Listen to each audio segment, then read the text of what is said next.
Judge sentences innocent black man to 60 years. What he learns next changes everything. The courtroom was deathly still, like the air had been sucked from the room. Every breath seemed to hang suspended as the bailiff called for order. Elliot Gray, just 26 years old, stood shackled and silent at the defense table, dressed in a faded blue suit borrowed from a cousin. The cuffs around his wrist clinked softly when he moved. Barely, but the sound felt like thunder in the oppressive silence. He didn't move much. Not because he was afraid, but because he had already realized something no innocent man should ever have to accept. This was not about justice. This was about burying someone. Judge Hawkins, a man known more for his sentencing record than any trace of compassion, glared down from his bench with cold detachment. The courtroom lights cast sharp shadows on his angular face, making him look more like an executioner than an arbiter of the law. He leaned forward, his voice as flat as steel. "Mr. Elliot Gray, you have been found guilty by a jury of your peers of armed robbery, assault with a deadly weapon, and attempted murder." A gasp rippled through the gallery. Elliot didn't flinch. "You are hereby sentenced to 60 years in state prison." Then came the sound that would haunt the room forever, a wail, raw and unfiltered, from the back row. His mother collapsed into her seat, screaming his name as if it might save him. A guard stepped forward, placing a firm hand on her shoulder, but she swatted him away. "He didn't do this," she cried, voice cracking with every syllable. "My son is innocent." But no one listened. No one ever had. Elliot turned slightly, just enough to see her one last time, his eyes wide and dark, filled with a pain that words could never carry. Not a single tear fell. He had cried them all weeks ago, when he realized the trial wasn't a search for truth, but a performance built on prejudice, shortcuts, and a hunger for closure. The prosecutor smirked as if he'd just closed another chapter in a best-selling legal thriller. The jury looked away, some ashamed, others blank. Elliot's court-appointed attorney stood frozen, sweat beading on his forehead, silently packing his briefcase like a man trying to disappear. What convicted Elliot Gray? A grainy video that showed a masked man sprinting from the scene of a jewelry store robbery. You couldn't see a face. The figure could have been anyone. But the prosecution had a witness, an elderly woman who said the man's walk looked like Elliot's. That was enough. Then came the anonymous tip. Someone recognized his voice in the footage. A tip made from a burner phone that no one traced. No fingerprints on the weapon. No stolen goods in Elliot's possession. Nothing concrete. Just flimsy guesses stitched together with confident lies. His alibi? He had been at the school, grading papers, prepping for a parent-teacher conference. But the security cameras in the teacher's lounge had been out that week, and the only person who saw him, his student teacher, was never even called to the stand. They didn't need real evidence. They needed a name. And Elliot, a young black man in a low-income neighborhood, fit the narrative perfectly. To them, he was expendable, replaceable, just another headline to feed to the press. Suspect sentenced in violent robbery. The public would sleep easier. The judge would get reelected. The police could claim another solved case. And Elliot would vanish behind steel bars. As the guards approached, he straightened his back, not out of pride, but sheer defiance. His chains rattled again, a sound more humiliating than any insult. But he stared the judge in the eye one last time and spoke, his voice low, steady, unshaken. "You got the wrong man." That was it. Not a scream, not a plea, just a truth, simple and final. The judge didn't react. The courtroom, uncomfortable now, pretended not to hear. The sound of Elliot's footsteps being dragged across the marble floor echoed like a funeral march. The doors swung open, and just like that, he was gone, swallowed by a system that never wanted the truth. Only a scapegoat. Outside, the press flashed cameras like vultures. Inside, the judge sipped his coffee. And somewhere in a concrete cell, Elliot Gray sat down on a metal cot, staring at the peeling wall in front of him. He had been sentenced to 60 years for a crime he didn't commit. But what they didn't know, what they could never predict, was that this wasn't the end. This was just the beginning. His name carried weight in every precinct and courtroom within the city. Detective Travis Kerrigan, clean-cut, broad-shouldered, eyes like polished steel, was the kind of cop who made headlines for the right reasons, or so everyone thought. He was the golden boy of the department, praised for his uncanny intuition, his remarkable closure rate, and his spotless disciplinary record. But beneath the polished exterior was a predator, methodical, calculating, and unrelenting. Kerrigan didn't just bend the rules, he rewrote them. He wasn't interested in finding the truth. He was interested in winning. And to win, he needed a conviction. That's where Elliot Gray came in. A black school teacher from the South Side, no criminal record, no history of violence. But he was in the wrong place, with the wrong skin, and lived in the kind of neighborhood where justice arrived late, if at all. The robbery had shocked the city, a high-profile smash and grab at Lansky's Jewelry Emporium in broad daylight. The thief wore a ski mask, moved like a pro, and got away with over $180,000 in diamonds and cash. A store clerk had been pistol whipped and left unconscious. The public demanded justice. The mayor wanted results. And Kerrigan? He wanted a name. It didn't matter if it was the right one. Kerrigan's plan wasn't sloppy. It was surgical. First came the anonymous tip, a voice message left on a crime hotline claiming Elliot Gray's voice matched that of the robbers from security footage. The call came from an untraceable burner phone, later tossed into the river before sunrise. No caller ID, no follow-up. But what no one realized, what wouldn't come to light until much later, was that Kerrigan himself had bought that phone 2 days prior, paid in cash at a gas station outside city limits. He wore a baseball cap low over his eyes. No receipt, no cameras, just intention. Then came the eyewitnesses. One was a woman named Margaret Tillman, 73 years old, sharp as ever, but burdened with bad eyesight and a worse memory. Kerrigan had visited her personally. "Think hard, Miss Tillman," he'd said, voice low, soothing. "Does that gait, the way the guy ran, doesn't it remind you of someone?" At first, she shook her head. "Not really." But Kerrigan didn't leave. He returned the next day, and the next. He brought photos, asked leading questions, told her stories about other dangerous criminals he'd caught this way. By the end of the week, Margaret was nodding. "Yeah," she said slowly. "Now that I think about it, maybe it did look like that Gray fellow. He works at the school, right?" Kerrigan smiled. "Exactly." Then came the crown jewel of the case, the weapon. It was a black semi-automatic handgun found in a storage locker registered in Elliot's name. Fingerprints had been lifted from the grip, one partial, one full. Both allegedly matched Elliot's prints. But what the court never heard, what the jury was never allowed to see, was that this wasn't the only gun. There was another. It had been recovered 2 days after the robbery during an unrelated drug raid on the east side. The serial number matched the make and model of the gun used in the robbery, down to the unique scratch on the barrel. It had been submitted into evidence, cataloged, logged. But Kerrigan had marked it as unrelated. That gun, the real weapon, had never made it into the courtroom. Instead, he planted a different gun in the storage locker. After stealing the locker key during Elliot's unlawful detainment, then fabricating a forgotten search warrant to cover the entry. The fingerprint? Swabbed from Elliot's school stapler weeks earlier, lifted and applied with care. The deception was elegant, criminal, devastating. Travis Kerrigan lit a cigar that night, standing on the balcony of his penthouse apartment, overlooking the city lights that shimmered like a sea of silent applause. He exhaled slowly, savoring the bitter smoke with the same satisfaction one might reserve for a job well done. In his world, he had done his job.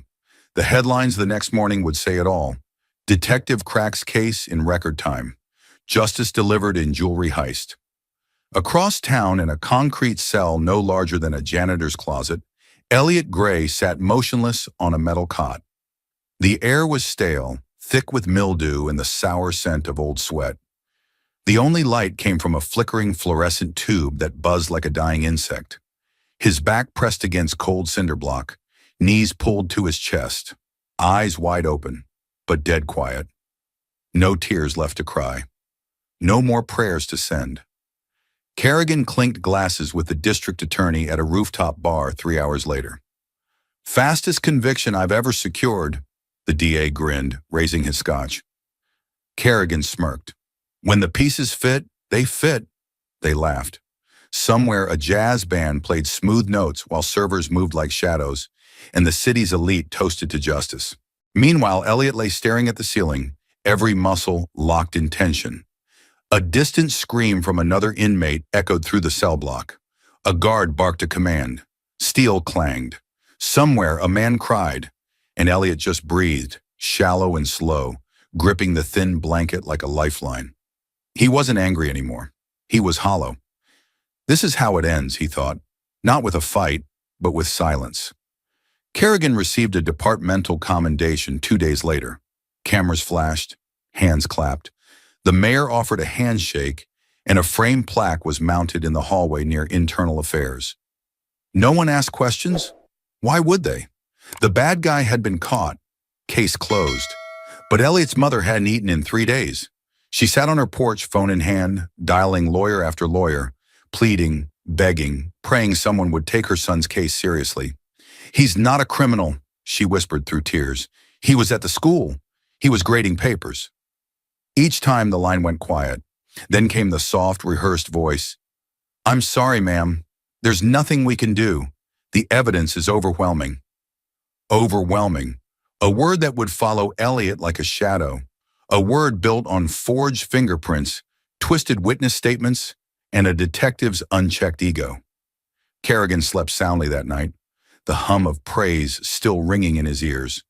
Elliot didn't sleep at all, because one man had just celebrated a victory, and another had just been buried, alive. They didn't just lock Elliot Gray in a cell, they locked him in a nightmare. From the moment the heavy steel door slammed shut behind him, everything changed. He wasn't a teacher anymore. He wasn't a son. He wasn't even a man with a name. He was just another number, inmate 77,390, stamped in black ink across a tan prison uniform 2 sizes too big. The guards didn't look at him like he was human. They looked at him like he was filth. And the other inmates? They didn't care if he was guilty or not. They'd seen enough men cry innocent to last a lifetime. In their eyes, Elliot was fresh meat, weak, unmarked, and alone. He was a target, and it didn't take long for the beatings to begin. The first assault came 2 weeks in. He was walking back from the chapel when 3 inmates cornered him near the showers. They didn't say much, just a sneer, a nod, and a punch to the gut that knocked the wind out of him. Fists followed, boots. His head slammed into concrete. His ribs cracked like dry wood under pressure. Blood pooled in his mouth, but he didn't scream.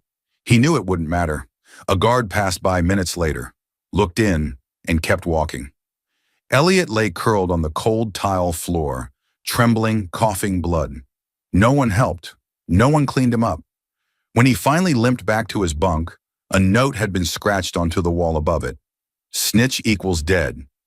He hadn't said a word to anyone. Days bled into weeks. The food was barely edible. Gray meat paste, overcooked rice, stale bread. If you pissed off the wrong guard, you didn't eat at all. Elliot lost weight fast. His cheeks sank. His eyes hollowed. His skin clung to his bones like wet paper. And yet the worst torture wasn't physical. It was the silence. The sheer, consuming isolation. He'd lie on his bunk at night, staring at the cracks in the ceiling, listening to the echo of distant screams, the clang of metal doors, the buzz of flickering lights. Every hour bled into the next like some slow-motion horror reel. He started talking to himself, just to remember the sound of his own voice. Back on the outside, his family was falling apart. His mother pawned everything she owned, her wedding ring, her television, her father's watch, just to afford legal fees. His younger sister dropped out of college to help pay rent. Their once warm, laughter-filled home grew silent, suffocating under the weight of despair. They wrote to lawyers, called advocacy groups, walked into law offices with trembling hands and thick folders filled with alibis and timelines. But every door closed just as quickly as it opened. Too much evidence, they said. His appeal won't go anywhere. We're sorry, it's hopeless. Public defenders came and went like passing weather. each one colder than the last. They'd sit across from Elliot in the visitor room, shuffle papers, sigh loudly, and glance at their watch more than his face. "We might try for early parole," one said with a shrug, "but you need to show remorse." "Remorse?" Elliot's voice cracked. "I didn't do anything." The lawyer didn't even blink. "That's not the point."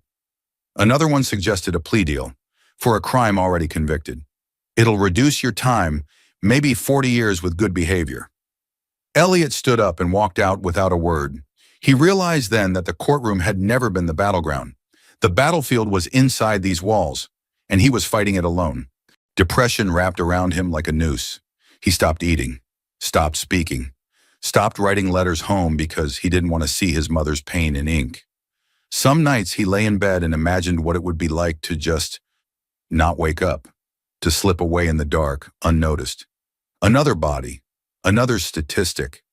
He thought about the students he used to teach, young black kids who looked up to him, believed in him.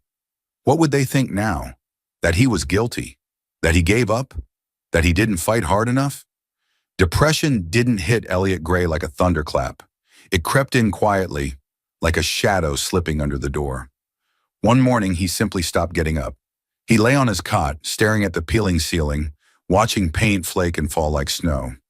He didn't blink much, didn't speak. Food trays came and went, barely touched. His cellmate tried to talk to him once. Elliot didn't respond. After that, the man stopped trying. The world faded into a monotonous loop of nothingness. Wake, lie still, ignore, breathe, sleep. Some nights he didn't even move. He would lie there motionless, heart beating so softly it felt like it might stop altogether. And part of him wished it would.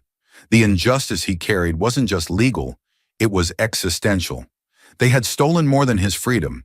They had erased who he was. In here, no one remembered the classroom where he'd spent years helping kids read their first sentence. No one cared that he stayed late to tutor kids who were falling behind. None of that mattered now. All anyone saw was the label. Guilty. Armed robbery. 60 years. The silence in his cell wasn't peaceful. It was heavy, suffocating, like drowning slowly in cement.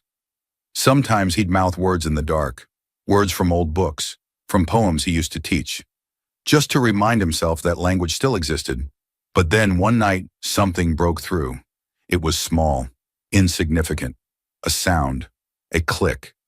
Someone in the hallway was unlocking the wrong door. The guard cursed, slammed it shut, kept moving. It was nothing. But to Elliot, it was everything. Because in that moment, he realized that door wasn't supposed to open. But it did, just for a second. And maybe, just maybe, other locked things could open too. That night, he didn't sleep. He sat up in bed, back against the wall, heart thudding like it was waking up for the first time in months. His mind began churning, not with rage, not with sorrow, but with questions. Why did the video evidence skip 2 minutes of footage? Why was the witness statement rewritten 3 days after the arrest? Why hadn't his own student teacher been called to testify? He didn't have answers, but for the first time in months, he wanted them. The next morning, he asked for a pencil. The guard laughed, tossed him a nub barely 2 inches long. Elliot caught it, and that's when the spark ignited. He began scribbling on anything he could find. Napkins, scraps, the back of old forms. He started piecing his case together like a crime scene, drawing timelines, listing names, asking questions. It was slow, sloppy, messy, but it was his. He built a map of every inconsistency, every shadowy detail. The fingerprint with no chain of custody, the burner phone never traced, the locker key he never owned, the gun that had no business being linked to him. Every day between beatings and hunger, between insults and despair, he wrote, and every word was a declaration. I am still here. His depression didn't vanish. It hung around like a fog. But now he was moving inside it, breathing through it, fighting against it, not loudly, not dramatically, but relentlessly. And in the silence of his cell, beneath the weight of everything they took from him, something fierce began to take root. Hope, not the naive kind, not the Hollywood kind, but the kind that simmers like coals beneath ash. The kind that says, "You locked the wrong man away, and I'm going to prove it." He didn't know how. He didn't know when. But he knew this. He wasn't done, and neither was the truth. But while Elliot's body remained trapped behind bars somewhere on the outside, a single overlooked file was about to stir the conscience of a man who had long believed the system could do no wrong.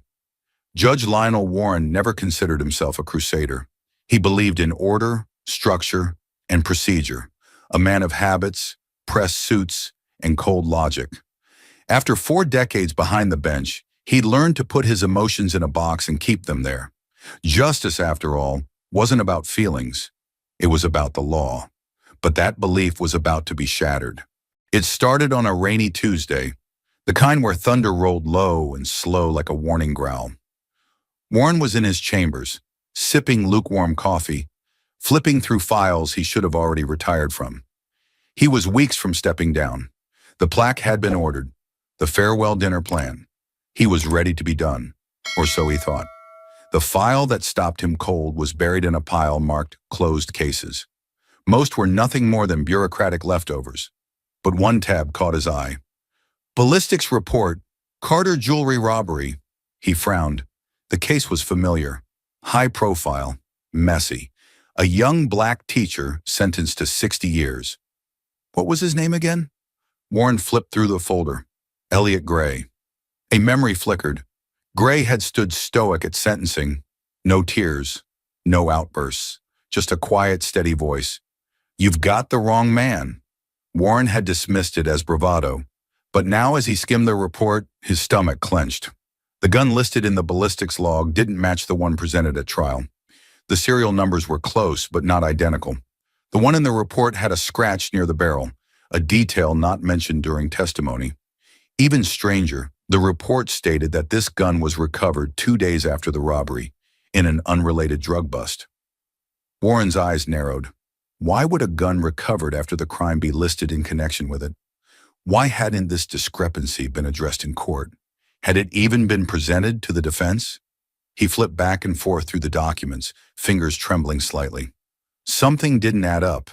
It was supposed to be just another day in a fading career, but Lionel Warren had just tripped over a thread, and he couldn't stop pulling. For the next 2 days, he scoured archives, digging deeper into the case. Police logs, evidence chains, court transcripts. The further he went, the more uneasy he felt. Witness statements were revised. Chain of custody forms were signed in different handwriting, and the anonymous tip that launched the arrest? No record of the original audio file, just a typed transcript. No source, no signature, nothing. He was staring at a house of cards, and it was beginning to sway. Warren knew he couldn't take this on alone, not without risking a mistake, not without help from someone who could follow the shadows deeper than him. So he made a call he hadn't made in over a decade. Marla Knox picked up on the third ring. "Still alive, old man?" she rasped, her voice soaked in sarcasm and cigarettes. "Barely," Warren replied. "I've got something for you. If it's another birthday card with no return address, I'm hanging up. It's a case, a closed one. But I think someone buried the truth." That silenced her. 5 hours later, they were sitting across from each other at a rundown diner off Highway 71, the kind of place where the coffee tastes like regret and the waitress doesn't ask questions. Warren laid the files between them like a poker hand. Marla, graying but still sharp-eyed, skimmed through the papers with growing tension in her jaw. "You're not wrong," she muttered. "This stinks." "Tell me I'm crazy," Warren said, though he didn't believe it. She leaned back, eyes narrowing. "No, Lionel. You're not crazy. You're staring at a setup." Marla got to work fast. She contacted old sources, dug into department logs, cross-referenced gun registration records. It didn't take long for the pieces to fall apart. The real weapon, the one from the post-robbery bust, was never introduced in Elliot's trial.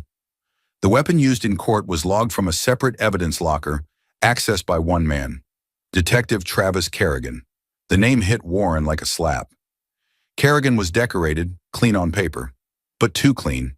His conviction rate was almost supernatural, and now he was the common thread tying together fabricated timelines, altered witness testimonies, and a gun that should never have been in that courtroom. Marla's voice was low when she said it. He framed the kid. Warren looked down at the photo of Elliot Gray, handcuffed, eyes hollow, standing in front of the judge's bench like a man watching his life be carved into pieces. He was sentenced, Warren whispered. Yeah, Marla said, but now you get to undo it. Judge Lionel Warren had stepped onto a battlefield. He knew it. Marla Knox knew it. But there was no turning back now. Too many lines had already been crossed, too many injustices laid bare. Together they faced a machine powered by lies, corruption, and ruthless ambition. It started quietly. Two figures in Warren's dimly lit office, poring over mountains of files, their eyes red from exhaustion. Pages of transcripts lay scattered around them, each word sharper, more ominous than the last. Warren thumbed slowly through a thick stack labeled Case Files Elliot Gray, each detail pricking at his conscience like a needle. Then he saw it clearly, the first unmistakable fracture in the facade. Ballistics report number 4752, weapon-matched suspect. But the serial number differed drastically from the gun presented at trial. This isn't just sloppy, Warren murmured grimly. This is deliberate. Marla leaned forward, voice tense. Someone's covered their tracks carefully, but not carefully enough. The two exchanged an uneasy glance, both knowing precisely whose shadow loomed over the case. Detective Travis Kerrigan. A man so revered, his reputation seemed bulletproof. Yet the threads began unraveling faster than either expected. Marla soon discovered troubling discrepancies with witnesses. Several had initially declared uncertainty about Elliot's guilt. Yet suddenly, days later, their testimonies solidified miraculously into damning certainty. One witness, Thomas Burrows, stood out starkly. He'd originally testified, "I couldn't really see the man's face," but the official court document stated unequivocally, "I recognized Elliot Gray immediately." Marla tracked Thomas down to his modest home. His hands trembled visibly as she pressed him gently, yet insistently. Finally, eyes glistening with fear, he whispered the truth. "Kerrigan, he said he'd ruin me if I didn't identify Gray. He told me exactly what to say. I'm sorry, I had no choice." Marla took careful notes, heart pounding. One coerced witness meant others surely suffered the same manipulation. Then came the breakthrough they desperately needed, a packet of emails obtained through an anonymous source inside the precinct. Marla opened the file with shaking hands and Warren felt his blood turn cold at the contents. From Kerrigan, Travis, to Deneen, Marcus, ADA. Subject, Carter robbery. Case Marcus, we need to close this quickly. Mayor's breathing down our necks. Pick someone who fits. Gray's profile works perfectly. We tie him to the gun and bag. Push the narrative. Jury won't question it. Another email read, from Deneen, Marcus, ADA, to Kerrigan, Travis. Subject, Carter robbery case. Agreed. Expedite the evidence. I'll ensure minimal scrutiny. This isn't just corruption, Warren whispered in horror. This is a deliberate destruction of an innocent life. Marla stared back at him fiercely. Then we fight. But their investigation hadn't gone unnoticed. 2 mornings later, Warren found his sedan vandalized. The windows shattered, tires slashed. Written crudely across the hood in dripping red paint were the words, "Drop it or die." He stood silently beside the damaged vehicle, hands trembling slightly. Fear surged in his gut, not for himself, but at the magnitude of the corruption he was confronting. Yet beneath that fear burned an unyielding anger, fierce and protective, pushing him forward.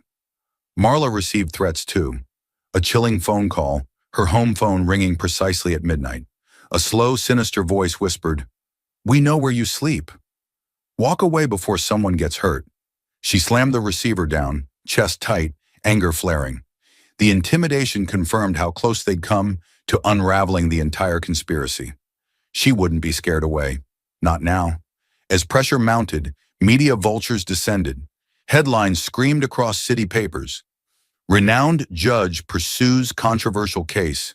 Is Warren losing his judgment? Famed detective Kerrigan targeted by judge's wild accusations. Yet Warren refused to falter. Each morning, he walked steadily through the throng of reporters outside the courthouse, eyes fixed forward, unafraid to confront scrutiny. Kerrigan's allies in law enforcement began openly criticizing Warren, claiming he had lost touch and accusing him of attempting to tarnish a hero's legacy. Privately, Warren knew the cost of his pursuit. Friends distanced themselves.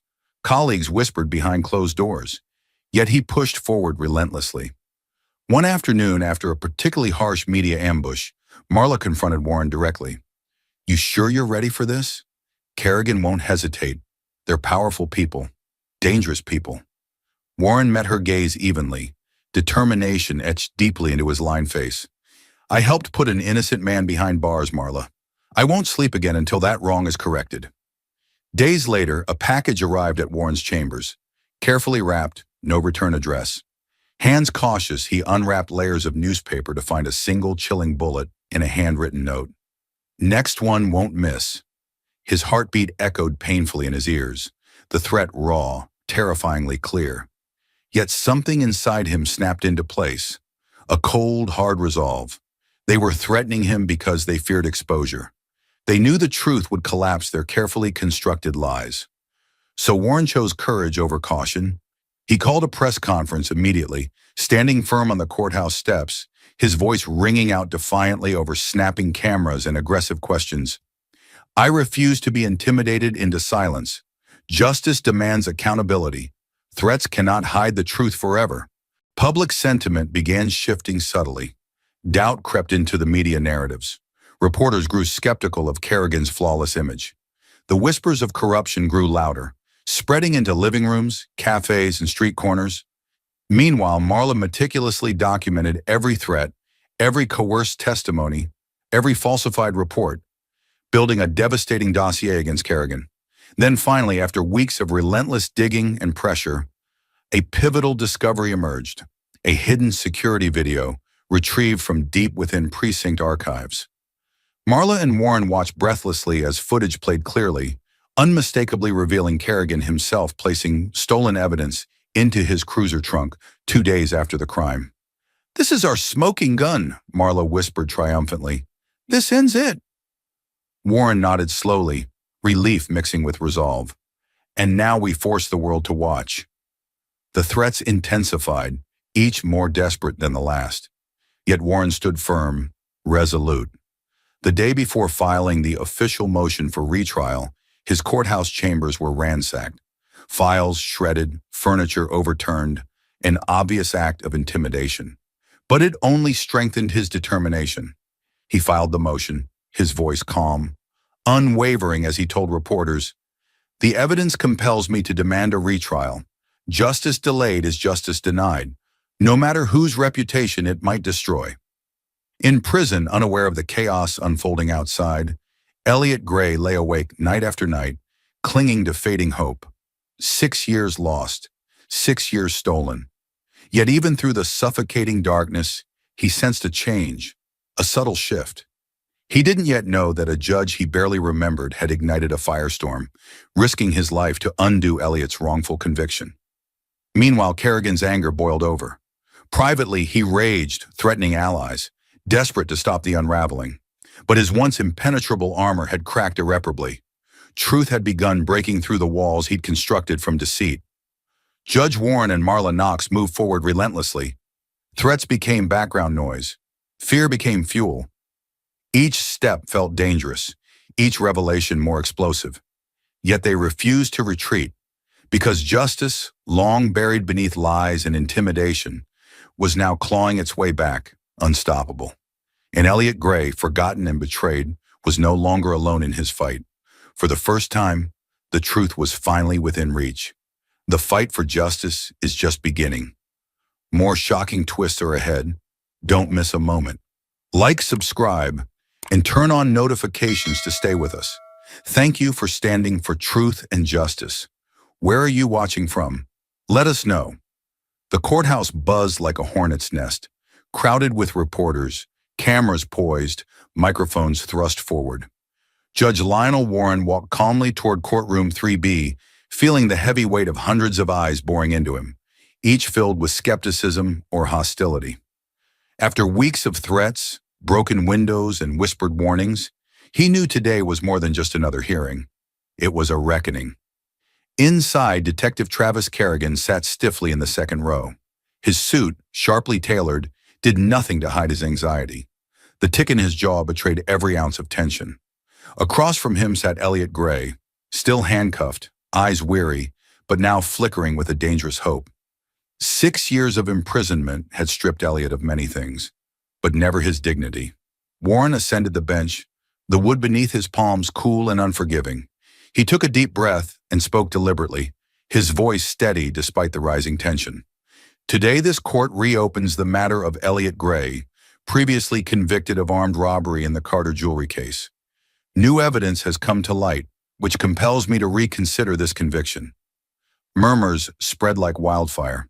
Cameras flashed silently. Kerrigan shifted uncomfortably, his gaze piercing Warren with a silent fury. I will now present previously withheld video footage that challenges the very foundation of this conviction, Warren declared, motioning to his clerk. The lights dimmed. A projection flickered to life. An audible gasp rolled across the courtroom as a grainy black and white video began to play, time-stamped exactly 2 days after the robbery. On screen, under the shadow of twilight, Detective Kerrigan appeared clearly identifiable, hurriedly approaching an unmarked police cruiser parked discreetly behind the precinct. In his hand swung a heavy black duffel bag, unmistakably matching the description of the bag taken from Carter jewelry.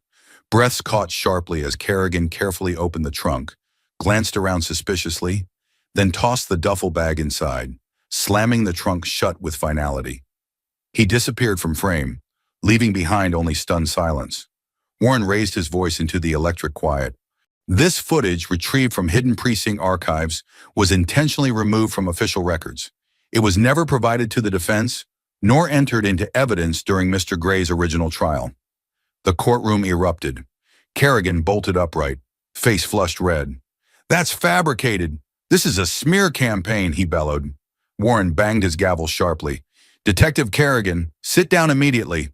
But Kerrigan ignored him. "This is a witch hunt.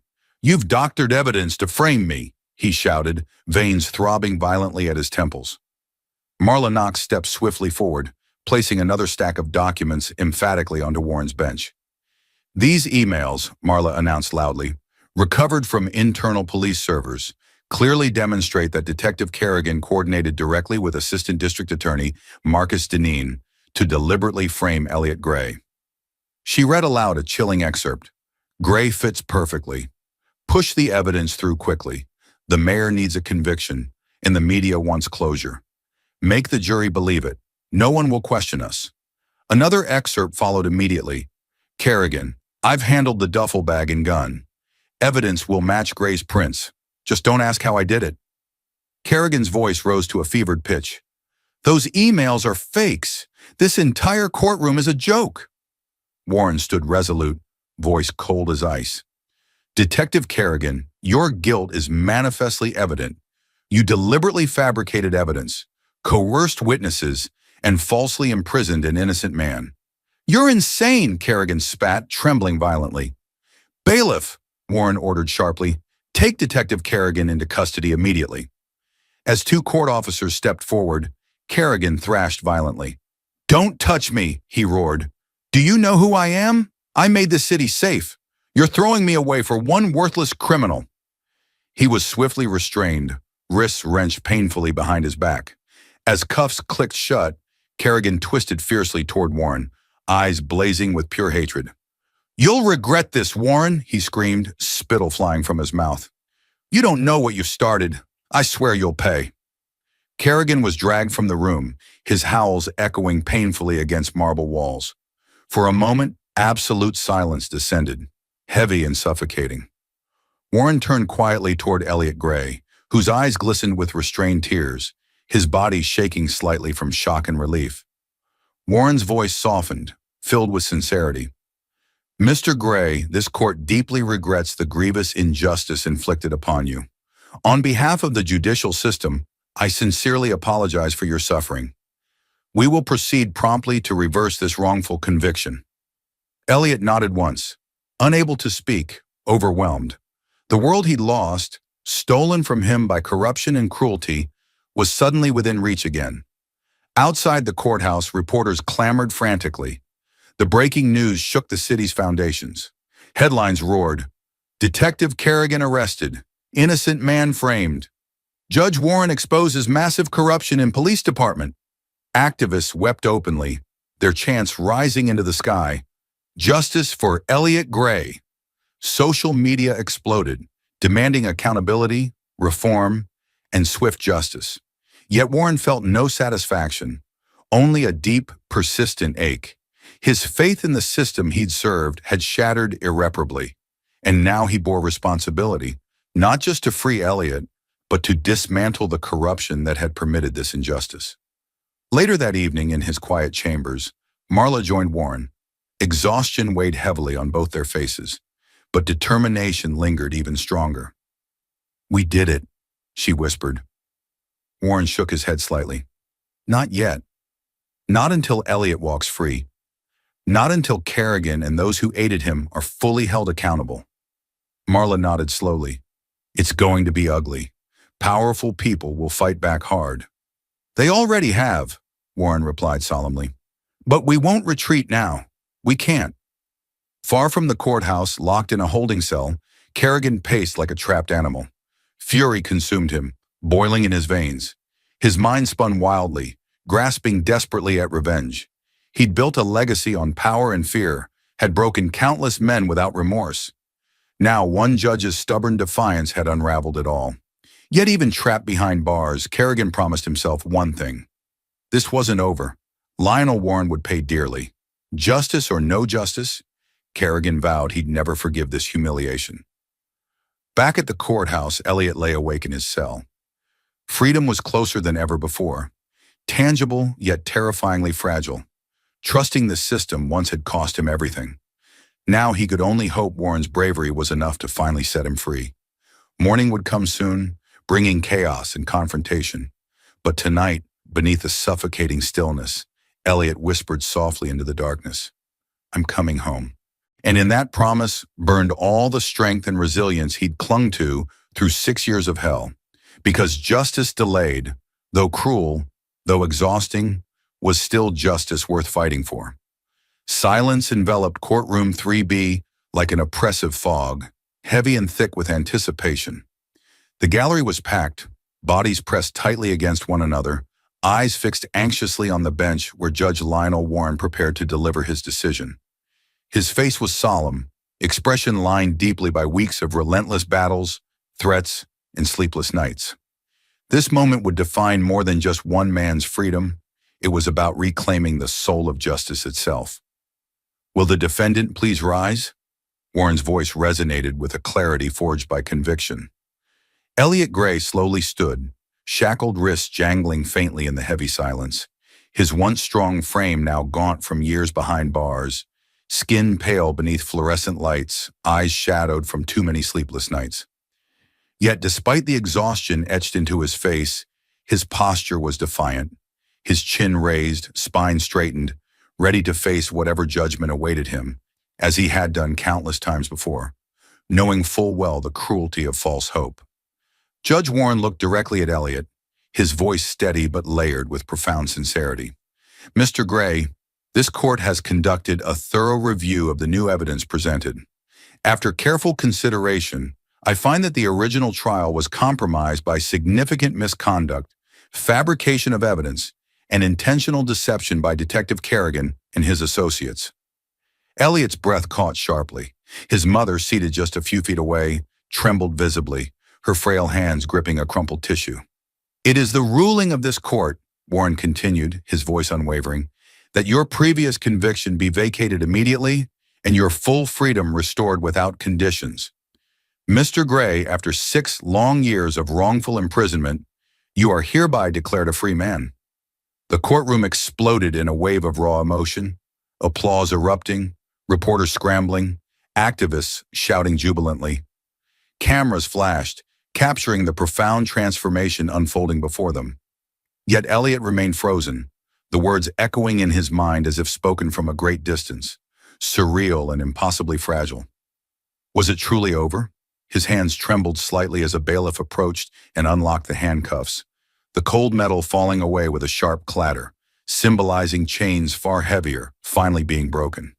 The silence within Elliot's soul began to crack, disbelief slowly replaced by a blossoming, powerful emotion. Hope. He exhaled shakily, tears burning behind his eyelids. Freedom had become so distant, so unimaginable, he had feared believing in it might shatter him entirely. Now standing unchained, he felt dizzy with the sudden reality of liberation. Judge Warren's voice softened. "Mr. Gray, on behalf of this court and the entire justice system, I offer my deepest apologies. The injustice you suffered is inexcusable. May this be the first step toward healing." Elliot nodded once, unable to speak, throat tight with overwhelming gratitude. Warren returned the gesture solemnly, their mutual respect unspoken yet powerfully evident. Elliot turned slowly toward the gallery, heart pounding. Cameras snapped rapidly. The crowd parted respectfully as he took his first steps toward freedom. Each footfall resonated deeply within him, echoing years of stolen time, years of suffering now finally ending. At the gallery's edge stood his mother, waiting.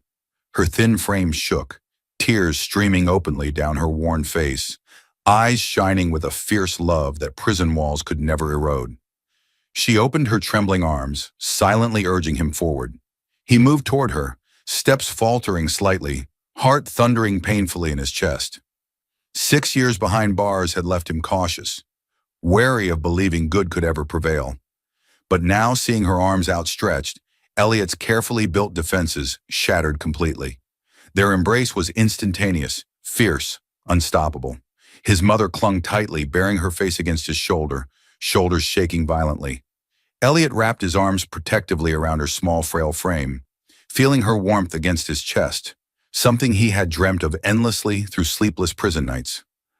My boy," she sobbed softly, voice broken, thick with emotion. "I prayed every single night for this day." "I know, Mama," he whispered gently, voice cracking.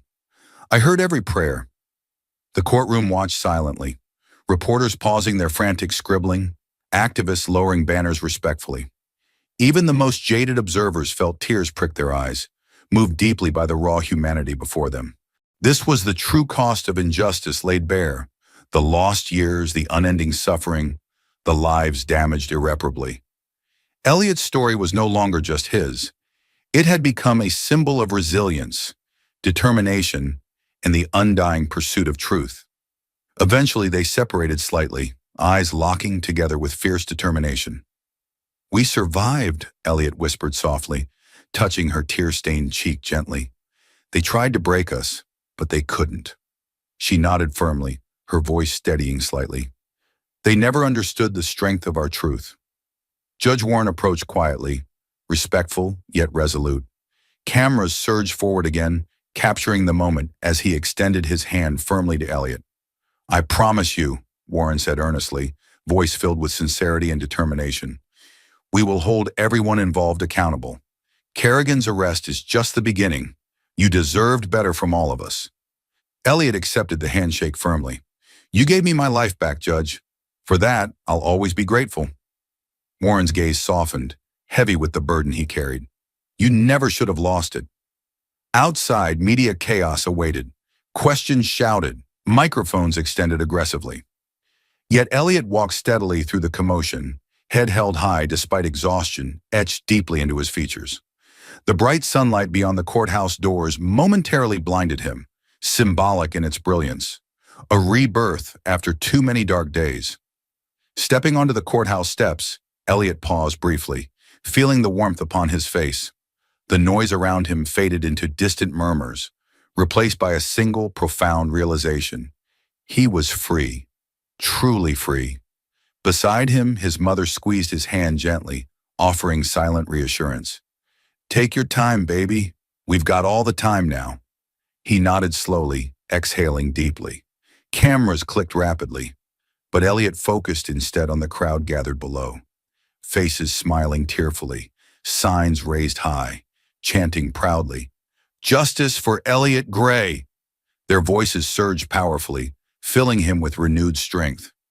He raised his hand slowly, acknowledging their unwavering support. The crowd erupted into cheers, chants growing louder, stronger. Turning slightly, Elliot locked eyes once more with Judge Warren and Marla Knox, who stood quietly nearby, watching respectfully. Gratitude flooded him, overwhelming yet empowering. He knew the path ahead remained difficult. Healing the wounds inflicted by injustice would take time. Scars ran deep, memories too painful to erase entirely. But finally, after endless darkness, hope blazed brightly ahead, illuminating a new powerful purpose. Justice delayed was justice cruelly withheld. But justice, however long delayed, remained worth fighting for, worth believing in, worth surviving for. Elliot squeezed his mother's hand firmly, stepping confidently toward the crowd, toward his reclaimed future. He had endured unimaginable suffering, but emerged stronger, unbroken, because justice was no longer an abstract dream. It walked beside him now, embodied by every supporter chanting his name, every truth finally spoken aloud, every step forward into freedom. Today, justice had finally found Elliot Gray, and this time, he would never let it go. In the wake of Elliot Gray's dramatic release, the city's foundations shook violently. A wave of scrutiny descended rapidly, relentless and unforgiving, onto every corner of Fresno's judicial and law enforcement agencies. It was no longer just about one innocent man. It was about the betrayal of justice itself and the glaring corruption that had permitted it. The first domino toppled quickly. Detective Travis Kerrigan. Arrested in court, publicly disgraced, he was swiftly locked away, his reputation shattered beyond redemption. But Kerrigan's arrest was merely the start, a flicker of fire igniting a much larger blaze. Judge Lionel Warren knew that simply removing Kerrigan wouldn't be enough. The corruption that allowed Elliot's imprisonment ran deep, infecting the very system meant to protect society. With fierce resolve, he summoned a full independent investigation. He knew he was challenging powerful forces, but the injustice he'd witnessed had transformed him irrevocably. Investigators descended upon the Fresno Police Department like a swarm of hornets, seizing files, hard drives, and internal emails, meticulously unearthing hidden secrets. Each new revelation sent shockwaves rippling outward, breaking through layers of deception built meticulously over years. Within days, the Assistant District Attorney Marcus Deneen resigned abruptly, hoping desperately to distance himself from the growing scandal. But escaping wasn't that easy. Late-night news broadcasts repeatedly played footage of Deneen slipping hastily into his luxury sedan, dodging reporters' relentless questioning, guilt etched plainly on his pale, sweating face. The city watched in horrified fascination as email exchanges between Deneen and Kerrigan were published in newspapers, splashed across television screens, revealing with chilling clarity their ruthless conspiracy against Elliot Gray. "We need to close this case fast. Elliot Gray is our easiest target. Don't worry about evidence. We make it stick, and no one will question us." Public fury erupted in response. Protesters marched angrily outside City Hall, demanding justice, not just for Elliot, but for every victim silenced by systematic corruption. But the scandal refused to stop there. One by one, more officers faced interrogation. Nervous testimonies revealed systemic abuses of power, evidence planting, coerced confessions, manipulated witness statements. The web of corruption spiraled wider, ensnaring individuals once considered beyond reproach. When investigators uncovered secret surveillance files documenting harassment campaigns against potential whistleblowers, outrage intensified. Detective after detective was suspended, arrested, or fired. Careers ended overnight, reputations dismantled swiftly beneath the crushing weight of truth. Then the focus shifted dramatically toward the district attorney's office. Press conferences became battlefields, reporters relentlessly questioning officials whose practiced assurances now rang hollow. How many others were wrongfully convicted? How long has your office known about this corruption? No answer was good enough. No excuse was believable. As the investigations deepened, Warren's phone rang constantly with anonymous threats and whispered warnings. Yet his resolve only strengthened. For too long, the powerful had shielded themselves behind layers of deceit, allowing innocent lives to be shattered. Warren had chosen his side clearly. He would fight until justice was fully restored. Marla Knox tirelessly assisted investigators, working late into nights, combing through records, following hidden leads. Her determination never wavered, her presence a constant threat to those who had operated for so long without accountability. The Attorney General soon ordered a comprehensive federal investigation into Fresno's entire criminal justice system. High-ranking officials found themselves under the glare of national media scrutiny, forced to answer difficult questions publicly, their discomfort palpable. A tense, televised Senate hearing brought Deneen onto national screens, sweat glistening across his forehead as senators grilled him mercilessly. Under oath, his carefully constructed narrative crumbled dramatically. "Did you knowingly send an innocent man to prison?" one senator demanded. Deneen stammered weakly, eyes darting anxiously. I was following standard procedures." "Procedures?" The senator's voice rose angrily. "Fabricating evidence and railroading innocent citizens are your standard procedures?" National outrage amplified. The scandal transformed from local injustice to nationwide condemnation. Meanwhile, Elliot Gray watched these revelations unfold quietly. Emotions tangled painfully within him. Anger, relief, sorrow. The corruption exposed had stolen 6 years of his life, destroyed his career, damaged his family. Yet seeing the truth finally surface felt profoundly empowering. Each revelation reinforced his determination. No other innocent person would suffer as he had. Every evening, sitting beside his mother, Elliot watched televised updates intently, absorbing details of arrests, firings, resignations. Each domino that fell represented justice reclaimed, integrity restored. Yet bitterness lingered. The system he'd once trusted had nearly destroyed him without remorse. Outside, public demonstrations intensified, calling passionately for radical reforms. Community trust in law enforcement shattered completely, forcing city leaders into crisis management. Urgent meetings occurred behind closed doors, leaders grappling desperately with how to rebuild shattered public confidence. Under intense pressure, sweeping policy changes were announced. Increased transparency, independent oversight committees, revised interrogation procedures. Promises of accountability echoed continuously, though trust remained difficult to regain. The federal probe expanded relentlessly. Arrest warrants and subpoenas multiplied, systematically dismantling Fresno's corrupted hierarchy. Investigators uncovered years of overlooked complaints, suppressed evidence, ignored abuses. Each revelation another confirmation of systemic betrayal. For Warren, witnessing the dismantling was bittersweet. His role had been crucial, but he bore lingering guilt, years spent believing blindly in a flawed system. Yet now he dedicated himself tirelessly toward reform, vowing never again would injustice occur under his watch. Weeks turned into months, the investigation slowly concluding. Dozens faced prosecution, numerous convictions overturned. Elliot's case became a rallying cry nationwide, sparking debates, inspiring legislative reform, symbolizing the relentless pursuit of truth over corruption.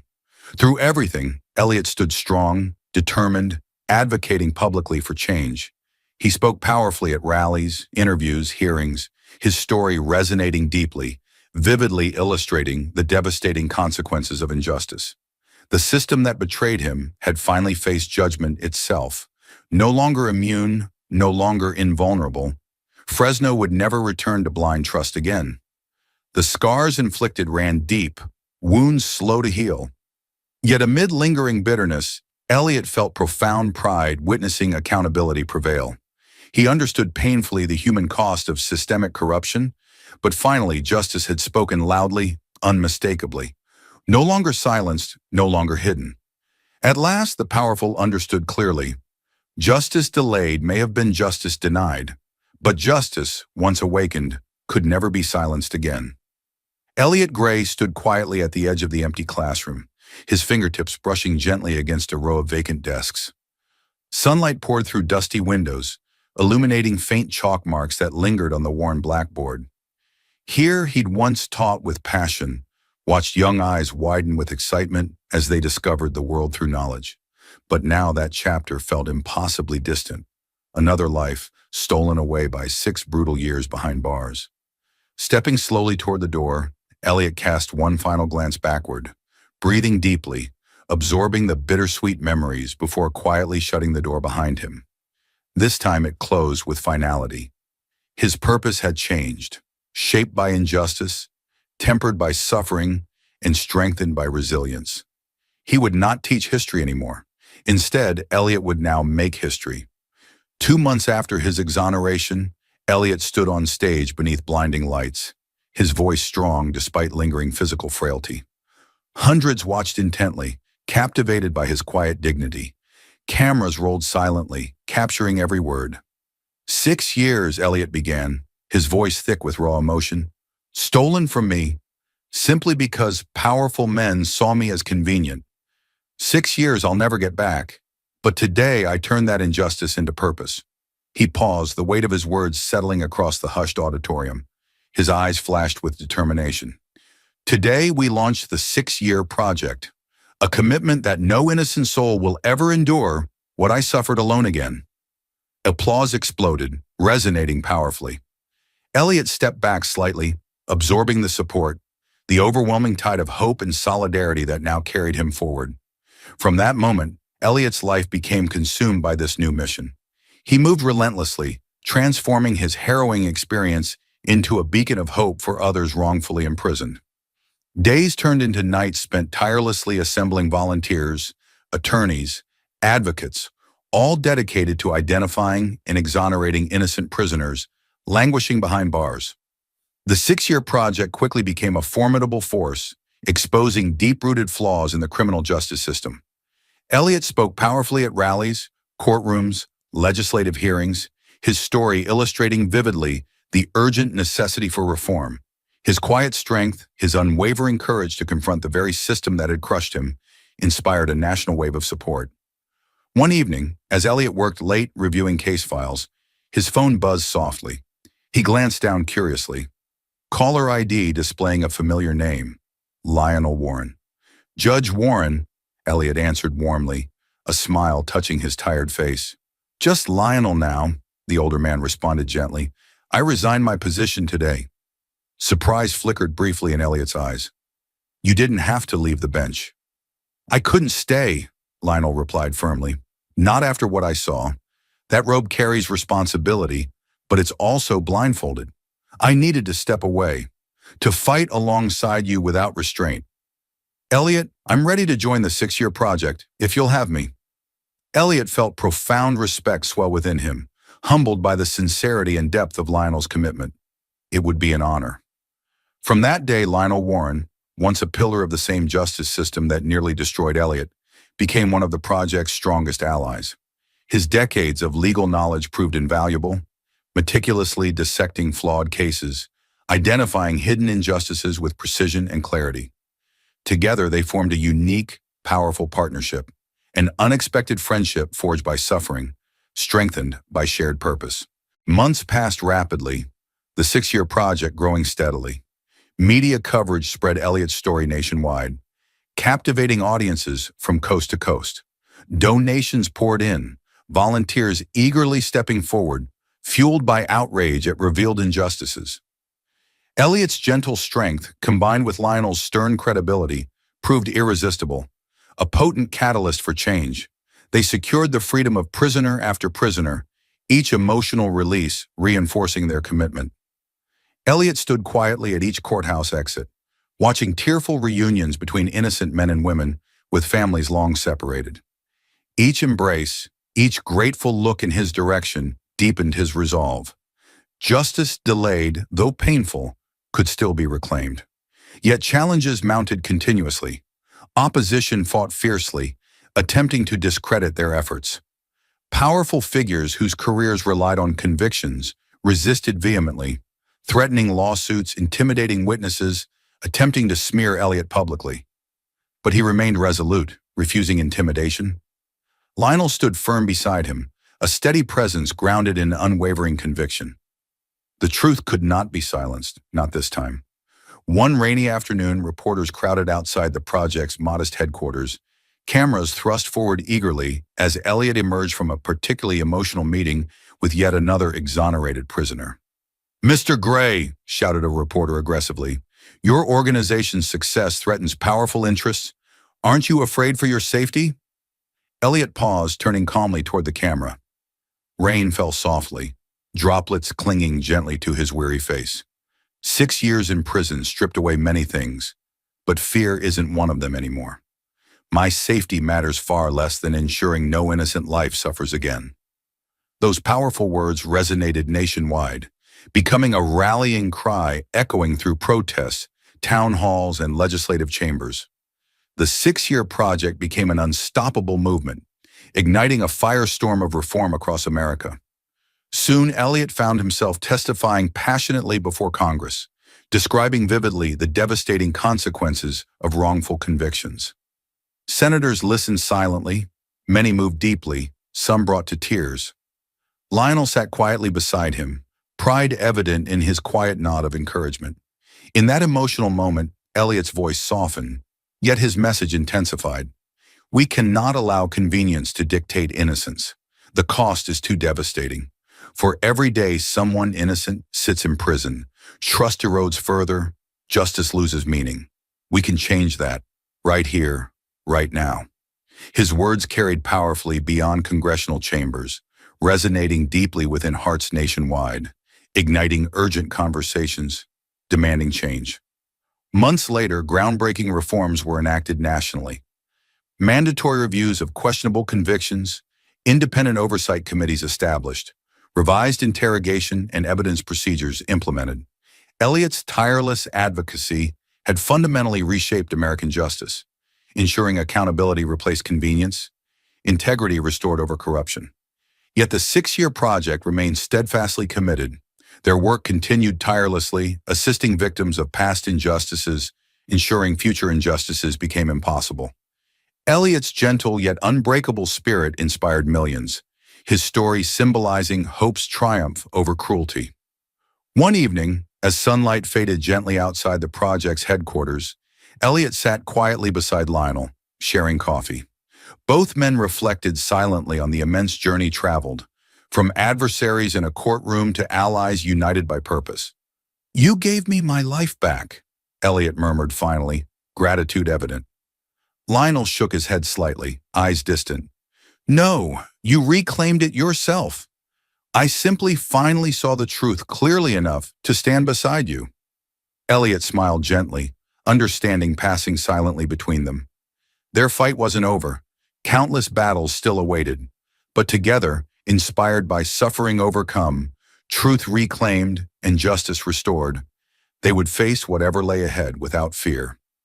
Elliot glanced around quietly, observing volunteers working diligently, phone calls fielded urgently, lives steadily reclaimed. His heart filled deeply with pride and purpose. Because justice, once awakened, refused to sleep again. Elliot had paid dearly, suffering profoundly for others' corruption.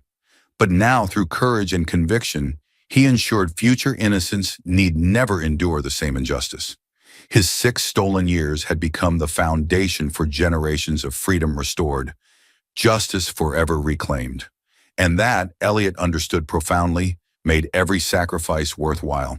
Thank you for watching until this moment and for standing with us on this journey for justice. Your support means everything. Like, subscribe and turn on notifications so you never miss what's next. And we'd love to hear your thoughts. Leave a comment below and let us know what moved you most in this story. Together, our voices make a difference. Standing firmly before the crowd, Elliot Gray took a deep, steadying breath, his voice resonating with unbreakable resolve. They locked me away behind walls of concrete and steel, took 6 years of my life, stole my dignity, and tried to erase my humanity. But what they never understood, what they could never grasp, was that justice isn't something you can chain. It isn't something you can silence with intimidation, threats, or fabricated evidence. Justice lives beyond prison bars. Justice survives the darkest cells and the longest nights.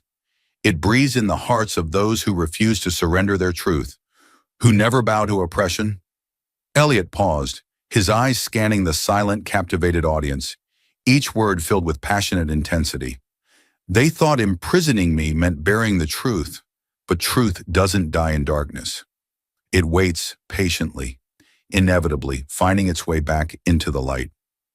Today, standing here, I'm living proof that justice delayed is never justice destroyed. Because no matter how high the walls, no matter how thick the bars, justice fights, justice endures, justice rises. The room erupted in applause, cheers echoing powerfully as Elliot's gaze hardened defiantly, each word forged in the fires of personal struggle. Yes, they imprisoned me, but they could never imprison justice.